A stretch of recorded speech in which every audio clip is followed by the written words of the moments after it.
জানেন দাদা কালকে কি বার? কালকে হচ্ছিল শুক্রবার আর আজকে হচ্ছিল বৃহস্পতিবার।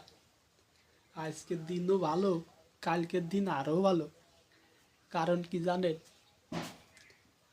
আমার বন্ধু বিয়ে করছে নতুন নতুন, এবং সেই বন্ধু নিয়ে আমাকে বাড়ির সামনে দেখলে বহুদিন যায় আর আছে। তা আমি আবার চিন্তা করছি কি ওই আলাদন যাবি, তখন আমি যাই কনে সেইটা কেন তুমি যাই হলো শিশু পার্কে, পার্কে যায়, রেস্টুরেন্টে যায়, বুঝছো, ভালো ভালো জায়গা যায় আমার বন্ধু। তা আমি আবার চিন্তা করছি কি শালা বন্ধু তো মোবাইল চালাতে পারে না, বিয়ে করছে, বুঝছো। হ্যাঁ যাইয়া ও তো মোবাইল চালাতে পারে না, আমি তো আবার টিকটকার আছি, আমি হলো ছবি তুলবো, ও হালা তো কেউ নিয়ে যায় না।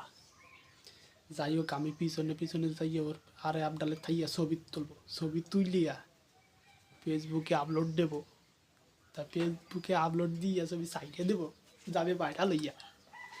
তারপর হালা তো মোবাইল টোবাইল কিছু লাই না, কানেও শোনে না, বাড়া কবে কি যে ফালায় ফুলে, যে ফালায় ওর ডাকলি ফালানোই ভালো দেখতে পারে, বুঝছো। আর এই আপলোড টাপলোড এ কিছু বোঝে না। আর মূলত বেশি গুরুত্বপূর্ণ কথা হলো কি,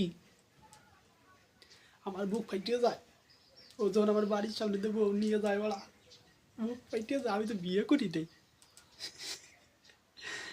তা কালকে যে ও যে বউ নিয়ে আমার বাড়ির সামনে দিয়ে হাইটে যাবি, আমার বুক তো দরপর দরপর উঠতেছে। আজকের দিন তো যেমন তেমন গেল, কালকের দিনটা কেমনে যাবে না সেই চিন্তাই করতেছি বাড়া।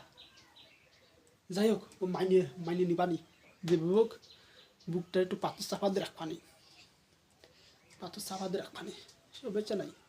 তা আজ কালকে গেলি শুক্রবার দাদা, গুরবার করলি যাইতে হবে না সবাই নিয়ে, মনে করে রাইয়েন করলি, মনে করে রাইয়েন। আজকে আজকে বৃহস্পতিবার, আজকে ভালো দিন, কালকে আসলে আরও ভালো দিন, বুঝছেন দাদা। ভিডিওটা করতে হবে না, সবাই ভালো থাকবেন, বেশি বেশি কমেন্ট দিবেন, শেয়ার দিবেন, আপনাদের জন্য গেলে এই ভিডিওগুলো বানাই, বুঝছেন। আচ্ছা আচ্ছা, আর দুঃখের কথা কমো না, এই পর্যন্তই তাও।